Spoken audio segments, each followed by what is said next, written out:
പിതാവിന്റെയും പുത്രന്റെയും പരിശുദ്ധാത്മാവിന്റെയും നാമത്തിൽ ആമേൻ. എന്റെ പ്രിയപ്പെട്ടവരെ, ഇന്ന് മാർച്ച് 18 ബുധനാഴ്ച. അമ്മേ പരിശുദ്ധ അമ്മേ, അമ്മേ പരിശുദ്ധമേ, ദൈവമാതാവേ, കൃപാസനത്തിലൂടെ ഞങ്ങൾക്കും ഞങ്ങളുടെ ദേശത്തിനും അമ്മ മധ്യസ്ഥം തേടി തന്ന എല്ലാ അനുഗ്രഹങ്ങൾക്കും കൃപകൾക്കും ഞങ്ങളിപ്പോൾ ഹൃദയം നിറഞ്ഞ നന്ദി പറയുന്നു. അമ്മേ പരിശുദ്ധമേ, ദൈവമാതാവേ, 2004 ഡിസംബർ 7 ഉച്ചകഴിഞ്ഞ് 2:30 കൃപാസനത്തിൽ സംഭവിച്ച അമ്മയുടെ പ്രത്യക്ഷപ്പെടലിനെ കുറിച്ച് തിരുസഭയ്ക്ക് സമർപ്പിച്ചിരിക്കുന്ന പഠനരേഖകളുടെ മേൽ സഭാത്മകമായ പഠനം ആരംഭിക്കുവാൻ ഞങ്ങൾ പ്രാർത്ഥിക്കുന്നു. അമ്മേ പരിശുദ്ധമേ, ഭൂസ്വർലോകങ്ങളുടെ രാജ്ഞിയായ അങ്ങേയ്ക്ക് ഭൗമസംരക്ഷണത്തിനായി പ്രപഞ്ചപ്രകൃതിയെ തന്നെ തിരുസഭ പ്രതിഷ്ഠിക്കുവാൻ ഈ പ്രത്യക്ഷീകരണം വഴി ഇടയാക്കണമേ. പരിശുദ്ധമേ, ജപമാല മാതാവേ, സകല കൃപാസനം പ്രാർത്ഥനയോടും ചേർത്ത് ഞങ്ങളിപ്പോൾ പ്രാർത്ഥിക്കുന്ന ഈ കുടുംബത്തിന്റെ പ്രത്യേക നിയോഗം പറ മക്കളെ.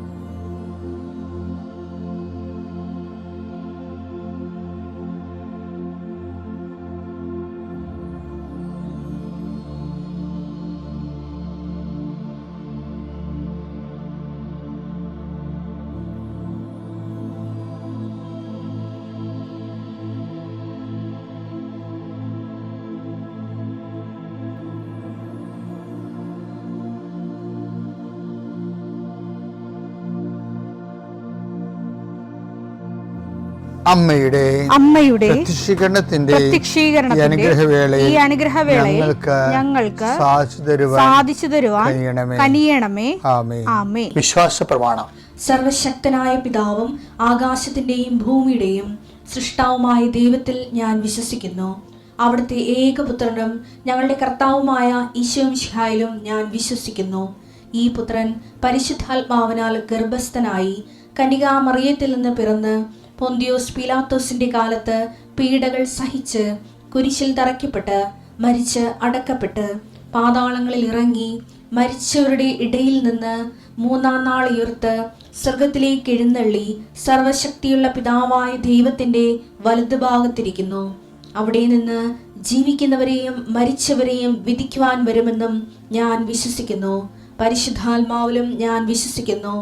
വിശുദ്ധ കത്തോലിക്കാ സഭയിലും പുണ്യവാന്മാരുടെ ഐക്യത്തിലും പാപങ്ങളുടെ മോചനത്തിലും ശരീരത്തിന്റെ ഉയർപ്പിലും നിത്യമായ ജീവിതത്തിലും ഞാൻ വിശ്വസിക്കുന്നു. ആമേൻ. സുഖസ്ഥനായ ഞങ്ങളുടെ പിതാവേ, അങ്ങയുടെ നാമം പൂജിതമാകണമേ. അങ്ങയുടെ രാജ്യം വരണമേ. അങ്ങയുടെ തിരുമനസ് സ്വർഗത്തിലെ പോലെ ഭൂമിയിലും ആകണമേ. അന്നു വേണ്ടുന്ന ആഹാരം ഇന്ന് ഞങ്ങൾക്ക് തരണമേ. ഞങ്ങളോട് തെറ്റ് ചെയ്യുന്നവരോട് ഞങ്ങൾ ക്ഷമിക്കുന്നത് പോലെ ഞങ്ങളുടെ തെറ്റുകൾ ഞങ്ങളോടും ക്ഷമിക്കണമേ. ഞങ്ങളെ പ്രലോഭനത്തിൽ ഉൾപ്പെടുത്തരുതേ, തിന്മയിൽ ഞങ്ങൾ രക്ഷിക്കണമേ. ആമേൻ. നന്മ നിറഞ്ഞ മറിയമേ, സ്വസ്തി. കർത്താവ് അങ്ങയുടെ കൂടെ സ്ത്രീകളിൽ അങ്ങ് അനുഗ്രഹിക്കപ്പെട്ടവളാകുന്നു. അങ്ങയുടെ ഉദരത്തിൻ ഫലമായി ഈശോ അനുഗ്രഹിക്കപ്പെട്ടവനാകുന്നു. പരിശുദ്ധ മറിയമേ, തമ്പുരാന്റെ അമ്മേ, പാപികളായ ഞങ്ങൾക്ക് വേണ്ടി ഇപ്പോഴും ഞങ്ങളുടെ മരണസമയത്തും തമ്പുരാനോട് അപേക്ഷിക്കണമേ. ആമേൻ. എൻ്റെ കർത്താവിൻ്റെ ഉന്നതമായ നാമത്തിൽ സഭയുടെ അധികാരത്തിൽ കുരിശിൻ്റെ അടയാളത്തിൽ ദൈവത്തിൻ്റെ ശക്തിയാൽ ഞാൻ മക്കളെ ഈശോ നാമത്തെ ആശീർവദിക്കുന്നു. നിങ്ങളുടെ ഇന്നത്തെ ദിവസത്തെ യാത്രയെ ആശീർവദിക്കുന്നു. നിങ്ങളുടെ സംസാരങ്ങളെ ആശീർവദിക്കുന്നു. നിങ്ങൾ എഴുതി കൊടുക്കുന്ന വിഷയങ്ങളെ ആശീർവദിക്കുന്നു. നിങ്ങൾ വഹിച്ചുകൊണ്ട് പോകുന്ന മൊബൈല്, അതിലൂടെ നിങ്ങൾ സംസാരിക്കാൻ പോകുന്നത്, നിങ്ങൾ കേൾക്കുന്ന സംസാരങ്ങൾ, കൊടുക്കേണ്ട മറുപടികൾ എല്ലാം ആശീർവദിക്കുന്നു.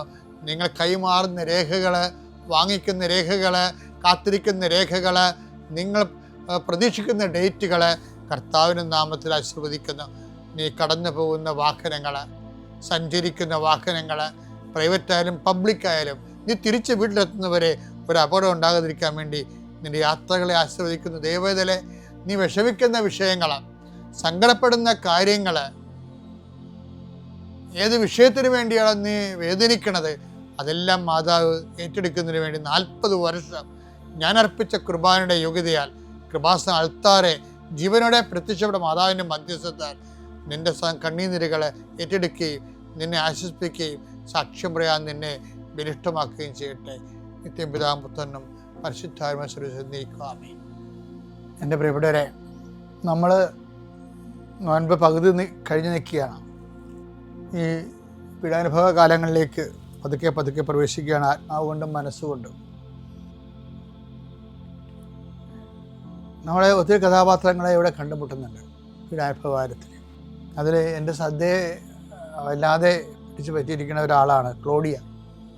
ക്ലോഡിയ ആരാണ്?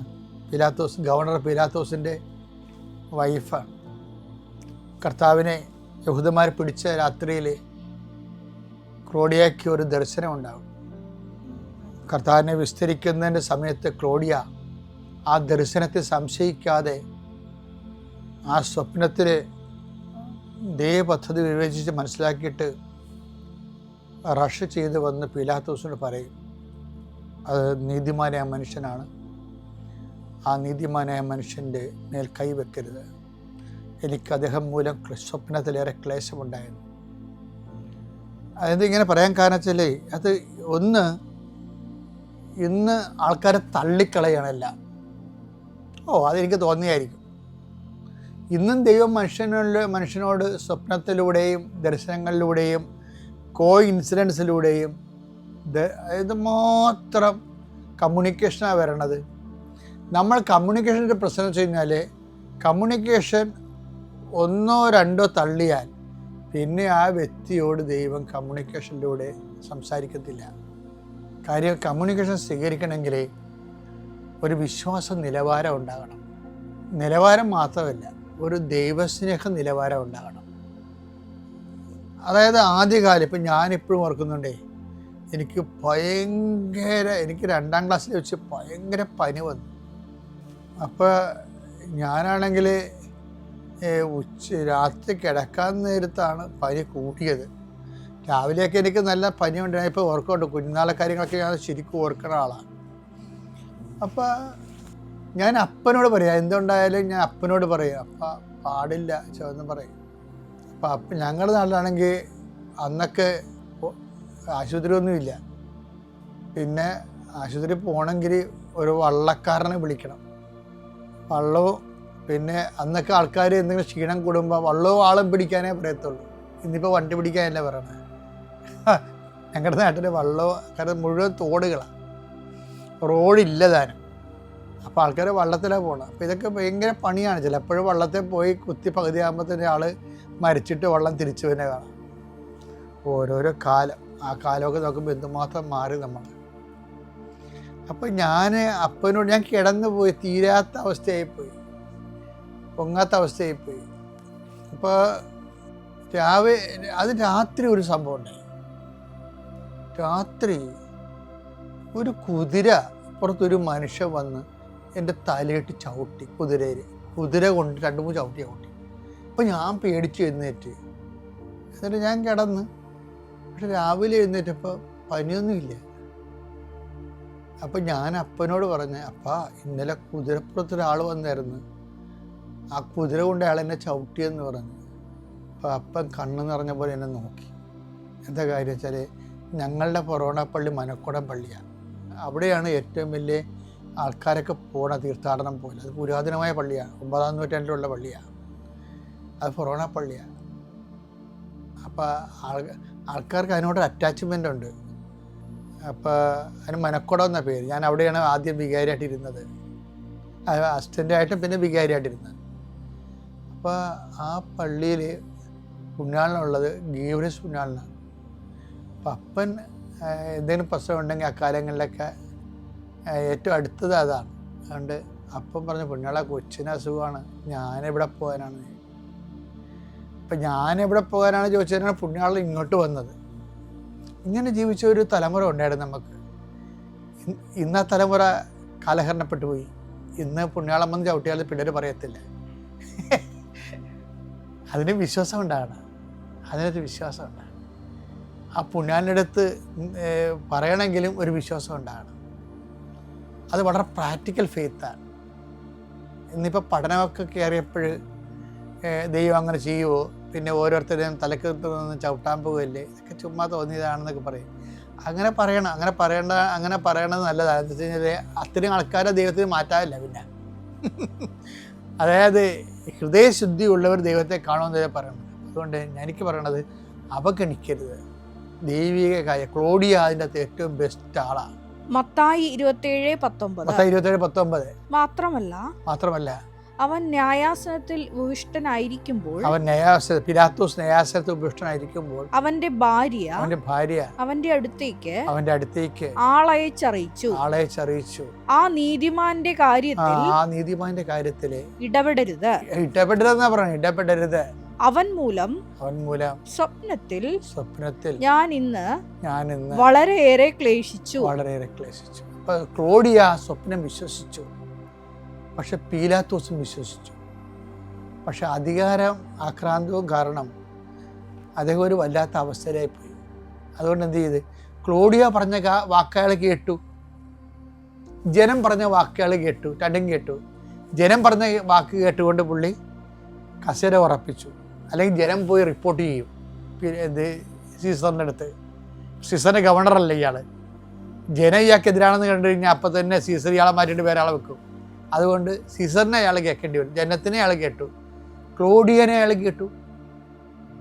എന്താ അതുകൊണ്ടാണ് അയാൾ കൈ കഴുകണത്. പിലാത്തോസ് കൈ കഴുകാൻ കാര്യം എന്താ? ക്ലോഡിയ പറഞ്ഞിട്ടാണ്. ഈ മനുഷ്യൻ നീതിമാനാണെന്ന് പറഞ്ഞു. അതാണ് അയാൾ പറയുന്നത്, ഈ നീതിമാൻ്റെ രക്തത്തിൽ എനിക്ക് പങ്കില്ല. മത്തായി 27:24 അവനെ ക്രൂശിക്കുക ബഹളം വർദ്ധിക്കുന്നതല്ലാതെ പ്രയോജനമൊന്നും ഉണ്ടാവുന്നില്ലെന്ന് മനസ്സിലാക്കിയ പീലാത്തോസ് വെള്ളമെടുത്ത് ജനങ്ങളുടെ മുമ്പിൽ വെച്ച് കൈ കഴുകിക്കൊണ്ട് പറഞ്ഞു, ഈ നീതിമാന്റെ രക്തത്തിൽ എനിക്ക് പങ്കില്ല, അത് നിങ്ങളുടെ കാര്യമാണ്. അതാണ് വിഷയം. ഈ നീതിമാൻ എന്ന് പറഞ്ഞത് ആരാണ്? ക്ലോഡിയാണ് പറഞ്ഞത്. അപ്പൊ ക്ലോഡിയ പറഞ്ഞത് ആരും വിശ്വസിച്ചതല്ല എൻ്റെ അർത്ഥം. ക്ലോഡിയയുടെ സ്വപ്നത്തെ ക്ലോഡിയ വിശ്വസിച്ചു. ക്ലോഡിയ പറഞ്ഞത് പീലാത്തോസ് വിശ്വസിച്ചു.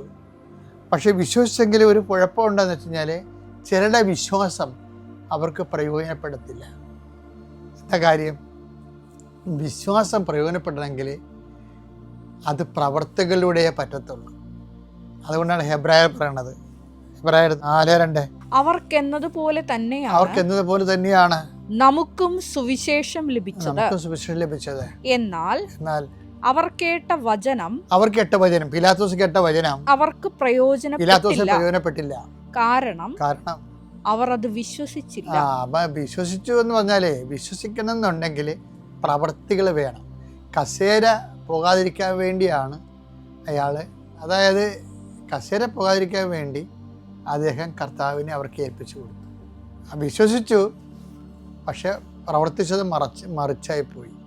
ഇത് വല്ലാത്തൊരു പ്രതിസന്ധിയാണ്. എല്ലാവർക്കും ഉണ്ടാൻ പറ്റുന്ന സംഭവമാണ്. എല്ലാവരും വിശ്വസിക്കും, പക്ഷേ പ്രവർത്തികൾ മറിച്ചായിപ്പോയി. ഇത് നമ്മൾ ആത്മശോധന ചെയ്യേണ്ടതാണ്. കാര്യം ഇതിനുള്ള മാർഗത്തിലേ ഉള്ളൂ. ഞങ്ങളെ പ്രലോഭനത്തിൽ ഉൾപ്പെടുത്തരുതേ എന്ന് ഈശോ പറഞ്ഞില്ലേ.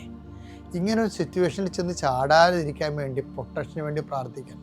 അതാണ് പറ്റത്. ഈ പീലാത്തോസ് ഇങ്ങനൊരു അവസ്ഥ ചെന്ന് ചാടിയതുകൊണ്ടല്ലേ അദ്ദേഹത്തിന് അവസാനം പീലാത്തോസ് ആത്മഹത്യ ചെയ്യണതേ. പീലാത്തോസ് ചരിത്രം അവസാനിക്കുന്നത് ആത്മഹത്യ ചെയ്യുന്നു എന്നാണ്. സങ്കടകരമായൊരു അവസ്ഥയാണത്. അയാളുടെ മനസ്സിൻ്റെ ഉള്ളിൽ നന്മകൾ ഉണ്ടായിരുന്ന മനുഷ്യനാണ്, പക്ഷേ ആത്മഹത്യ ചെയ്യേണ്ടി വന്നു. പ്രൊട്ടക്ഷൻ പോയി, സംരക്ഷണം പോയി. Note the point.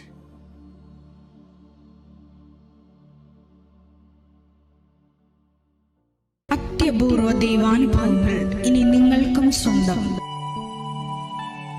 ഈ യൂട്യൂബ് ചാനൽ ഇതുവരെ സബ്സ്ക്രൈബ് ചെയ്തിട്ടില്ലെങ്കിൽ ഇപ്പോൾ തന്നെ സബ്സ്ക്രൈബ് ചെയ്യുക. ഈ വീഡിയോ ഇപ്പോൾ തന്നെ നിങ്ങളുടെ സുഹൃത്തുക്കൾക്ക് ഷെയർ ചെയ്തുകൊണ്ട് കർത്താവിൻ്റെ പ്രേക്ഷിതരാകുക.